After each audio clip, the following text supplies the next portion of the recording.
Assalamualaikum warahmatullahi wabarakatuh. Perkenalkan, nama aku Elsie Sastiameta.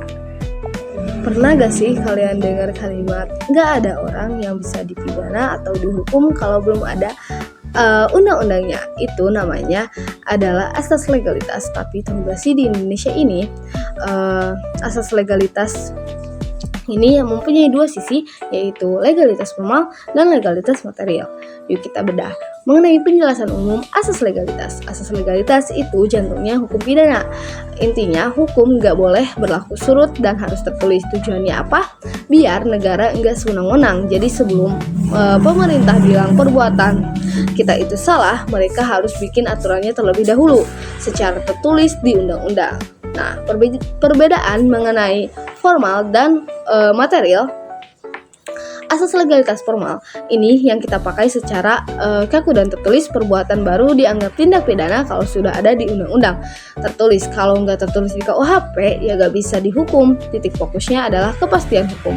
Asas legalitas material ini lebih dalam lagi. Nah, hukum bukan cuman yang tertulis, tapi juga yang hidup di masyarakat atau living law, seperti hukum adat. Jadi meskipun nggak ada di undang-undangnya, kalau masyarakat menganggap itu jahat dan tercela, pelaku bisa dipidana demi keadilan.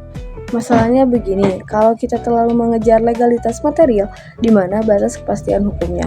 Bukankah orang jadi bingung mana yang boleh dan gak boleh dilakukan kalau aturannya gak tertulis di buku hukum?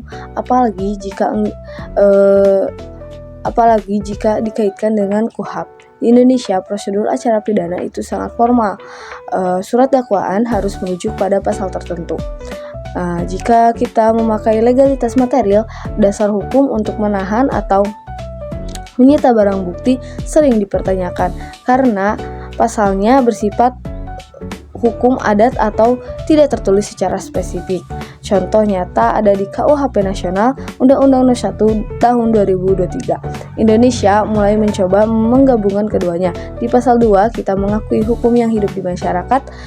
Contohnya, seseorang melakukan tindakan yang sangat merusak tatanan adat di suatu wilayah secara undang-undang tertulis, mungkin tindakannya tidak dilarang. Tapi lewat legalitas material ia bisa diproses hukum demi memenuhi rasa keadilan masyarakat lokal. Namun pelaksanaannya tetap dibatasi agar tidak melanggar HAM. Menurut analisis aku, memahami perbedaan ini sangat krusial banget buat penegakan hukum di Indonesia. Kita nggak bisa cuma jadi corong undang-undang yang kaku legalitas formal karena masyarakat kita dinamis. Tapi kita juga nggak boleh mengabaikan prosedur KUHP yang melindungi hak asasi manusia. Keseimbangan antara kepastian hukum formal dan keadilan masyarakat material adalah kunci agar hukum kita gak cuma tajam ke bawah, tapi benar-benar adil untuk semuanya. Nah, gimana menurut kalian?